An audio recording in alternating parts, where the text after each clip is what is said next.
I understand your the reason why you disagree with my use of what you are calling militaristic terms, which I may only describe as the practical situation on the ground right now, because you are in Washington. You had urged the U.S. and the Israel earlier not to fall into what you called a trap by escalating their disputes with the Iranian government into a military conflict, and that was in 2017. But as of today, you would agree with me, sir, that that is exactly what appears to be playing out. And therefore, I think there is a distinct possibility that Iran, if it realizes that the conflict has broken out. Now, let me give you a slightly elaboration of why I'm saying this to you. I'll take just a minute. Your Royal Highness, Iran would know, have a good sense of whether the West can escalate this right now. And if the West comes to a conclusion that it does not want to escalate it right now, then the Iranians have the upper hand in any negotiation. Should such a negotiation happen through back channels or otherwise, either through open dialogue or through secret contact or clandestine diplomacy, which you know does happen, in that case, could it be possible that the end game for the regime in Tehran is to renegotiate and reopen the nuclear deal, which is presently in tatters? Because they need that nuclear deal, they need the sanctions lifted, they need the economy to pick up, and they can feel that in turn for agreeing to de-escalate, they might want to take the benefit of resuming a more working relationship with the rest of the world, and using every leverage that they have, including their maritime interests in the Straits of Hormuz, as a negotiating chip. Your response to that? My job is not to defend the regime's interest. My job is to defend the Iranian people's interest. And what is in conflict with the Iranian people's interest is the survival and continuing existence of a regime that has deprived us of our freedom and our liberties. Therefore, I will challenge and I will stand vis-a-vis any entity, government, foreigners who would think that the status quo should prevail and the Iranian people don't deserve any better and they should be sacrificed in the interest of realpolitik, or as you say, avoiding any kind of escalation. I would not stand for a second and accept that premise that it's okay to let the Iranian people continue to be victims of this regime while the regime is trying to play some kind of strategic compromise with the world. Understand that most of its behavior has been not as a position of strength, but actually weakness. A regime that is strong does not repress its citizenry. A regime that is strong doesn't, after 45 years worth of passage of time, still continue to be aggressive, meddling in the affairs of neighboring states, unless you are willing to say, we have to put up with this religious dictatorship. That's what it is. The world has to accept it as a matter of fact, and therefore we should throw in the white towel and go home. Yeah, of course, that is an eventual possibility, but is it the right moral position to take? What happened to liberty? What happened to freedom? What happened to human rights? What happened to all those values that I believe the Western world has not abandoned, at least as of yet? This is also something to consider, not just an economic issue, not just the kind of elements that you pointed. A lot more is at stake. And therefore, I would still argue that the people of Iran would be able to tell the whole world and demonstrate to the whole world that unlike this regime that is constantly blackmailing you, that is taking ransom money to liberate hostages, and you pay the price for that, and is going to continue to be emboldened as a result. And therefore, it is not by appeasement that it will reduce the conflict. It will be no guarantee that the regime will not continue to do more of what it's done already, because it has proven to do that, especially when it faces weak leadership on the other side. So I point back to what is my proposition to the world. You have never, ever, until this moment, even assumed that it is plausible that this regime will no longer be around. It is plausible that it can collapse as a result of internal pressure. Then do you have a plan for that? Do you have a plan for that alternative? If you don't, you'll be in real dire difficulty. Better yet, start thinking about what that alternative could be and why it is ultimately in your best interest to do that. I'm not asking for the world to come to our rescue for our sake. I'm actually arguing that it is in their own interest to do that, because we both benefiting from the disappearance of an element that has been causing all of this turmoil and disruption and escalation. And I don't think that this regime even understands realpolitik, because when you say realpolitik, means you are a realist and reasonable. Again, a real world that is realistic is expecting the same behavior of a regime that is not reasonable, that is not realistic, that is purely ideological. And that's why it will never come to terms or change its behavior. Herein lies the fundamental argument that I have vis-a-vis the world that says, well, if we are practical, maybe they are practical too. Are they? Well, I mean, what if the price of oil go through the roof? What if the global economy tanks? What if the Straits of Hormuz are paralyzed? Why would the world pay the price for the regime change, however important in Iran, go up, as you are arguing? Through the roof.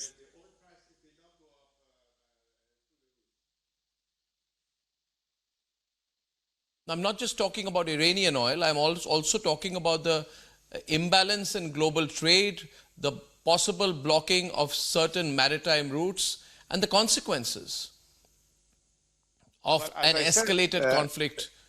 As I said, Iran. the more the regime stands in place, the more harm it could do. And if you think that it is through blackmail and it's through nuclear deterrence of an undemocratic regime that the world will feel safer, or for that matter, our neighborhood will feel safer, I don't know where we're leading with that.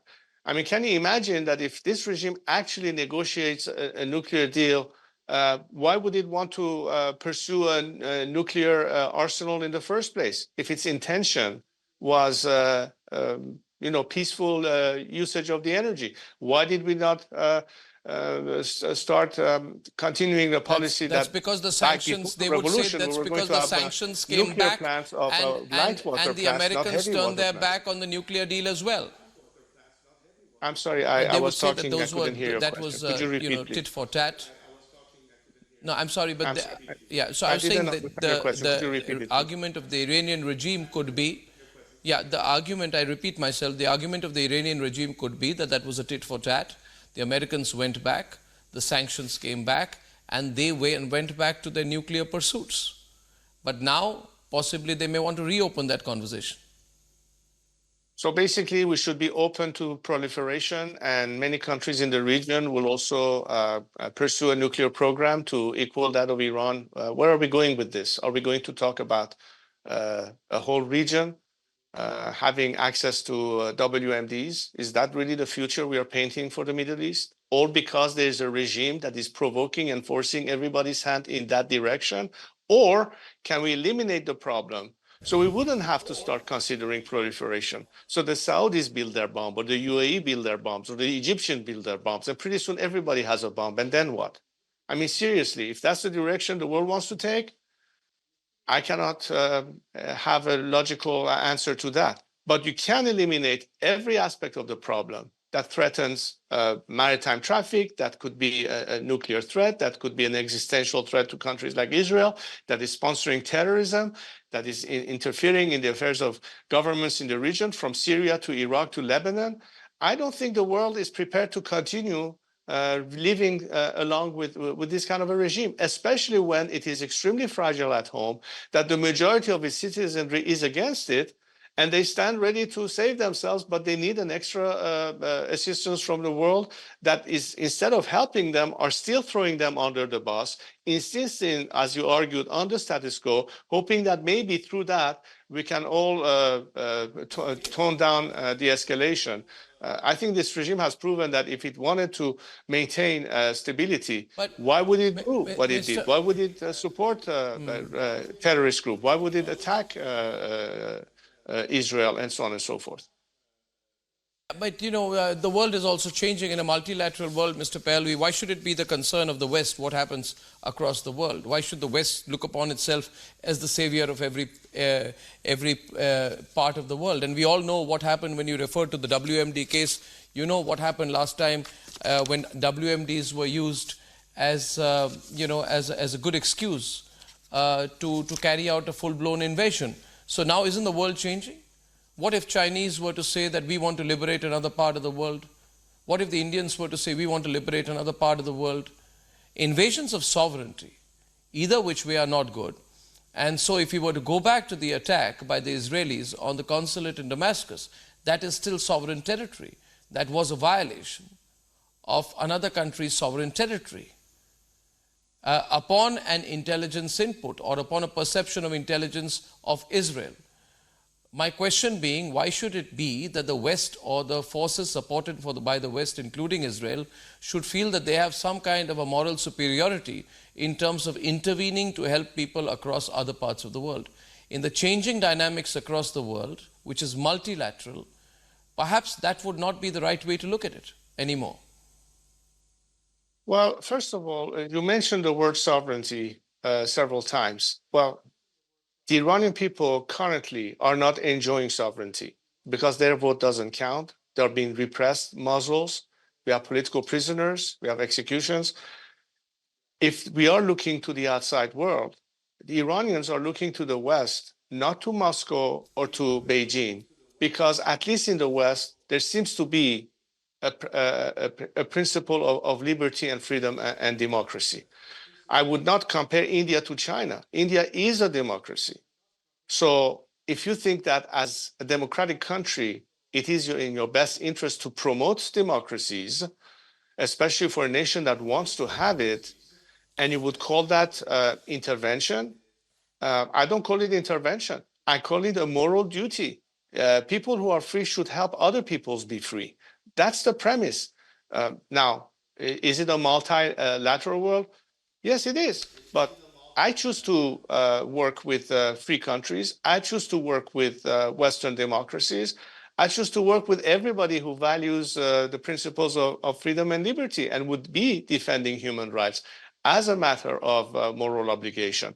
It's as simple as that. Now, if there are other countries that do not have the same principles in view and are in fact interfering in Iran by not letting the Iranian people achieve freedom, that is some kind of interference in itself.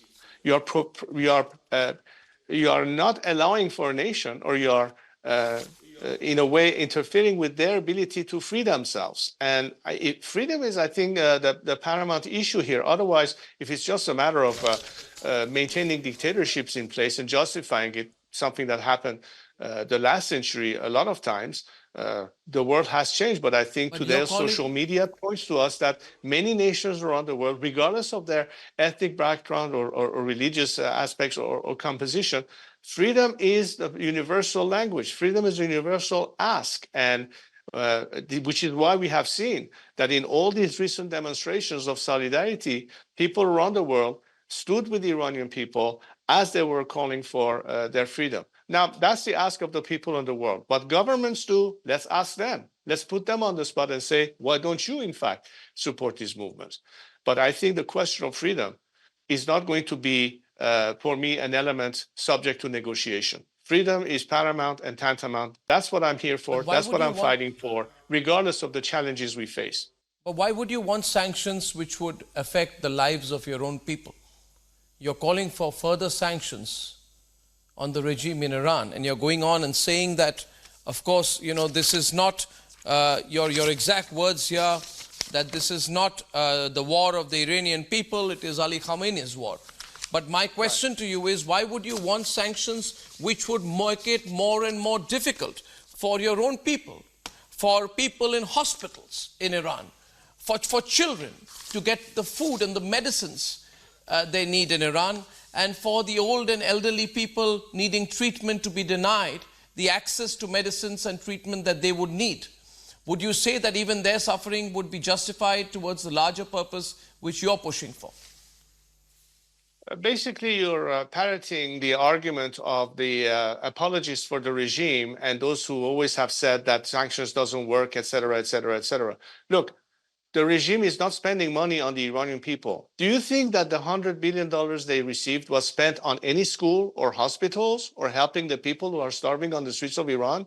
They did get that money recently, didn't they? Was it spent? Was a cent of it spent on Iranian, despite the fact that we have sanctions?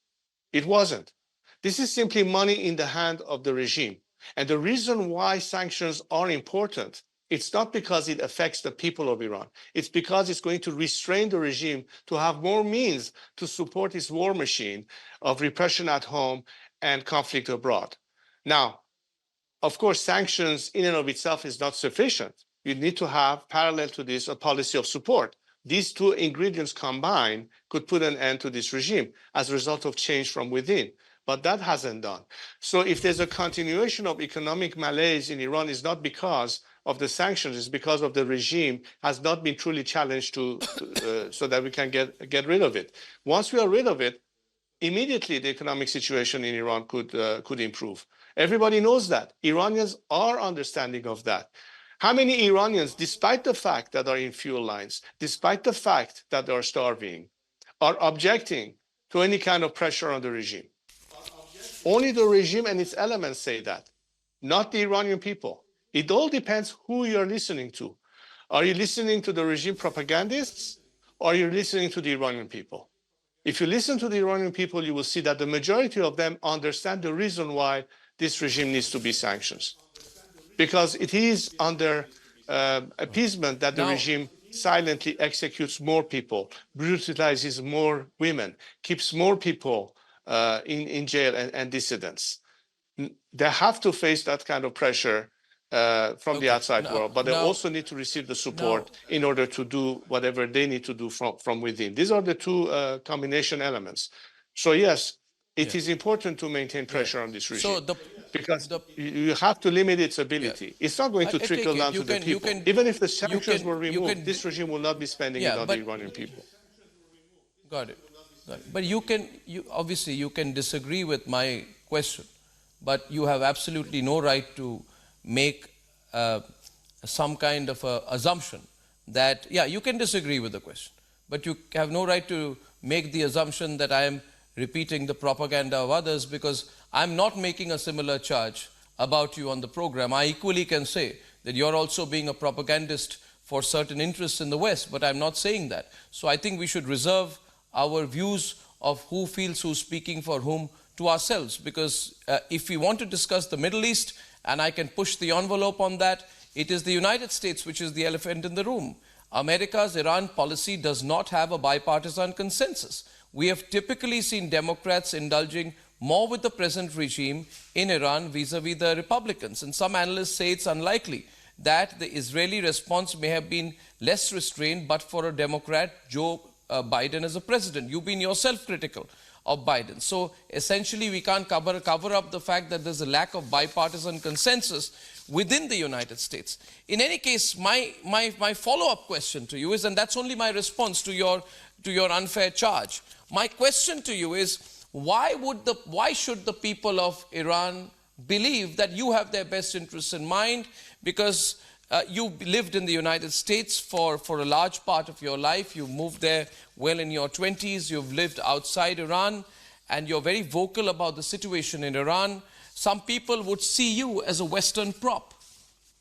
How would you respond to that? That you're taking a certain political line which would go well with the West, but not be in the interests of the Iranian people. This charge is something I want you to respond to as directly as possible. That's very easy to prove. All you have to do is to monitor Iranian social media. All you have to do is to look at various polls that have been done about what level of support or popularity I have in Iran. These are not polls conducted by me. It's in fact conducted by elements who are not necessarily my sympathizers. And you will see right there and then the amount of respect and trust that they have in what I've been doing and the legacy of my family. All you have to do is to monitor what's happening in Iranian social media and the feedback and reactions that my compatriots are demonstrating. Now, as far as my own contact with my fellow compatriots, which is on a daily basis, the fact that I was physically unable to be in Iran, the fact that I was physically away from my country, doesn't mean for a second that I'm not aware of everything that is happening in my country every single day, in all of the smallest details. Why is this vision important? And that's the reason why Iranians have faith in my ability to help them, is because this is one of the very few people, if not the only person they can trust. And they say so. And that trust has tremendous amount of value for me. It's a political capital that I'm spending on the liberation of my fellow compatriots. They need to have a chance to determine their own future. Currently, they don't. And what I stand for is a process that not only frees our country from the stronghold of a religious dictatorship, but would also provide them with an opportunity to decide their own fate in the parliamentary process. This is exactly the kind of plan that I'm proposing. It has nothing to do with America or Europe or any other country. It's a process that we as Iranians deserve to have to determine our own fate. So on that basis, my ask and my message to anybody who's willing to listen to this message is to understand why Iranians deserve to have that opportunity, something they've been deprived on ever since this regime has taken over. That's what I stand for. This is my agenda, and let the chips fall where they may.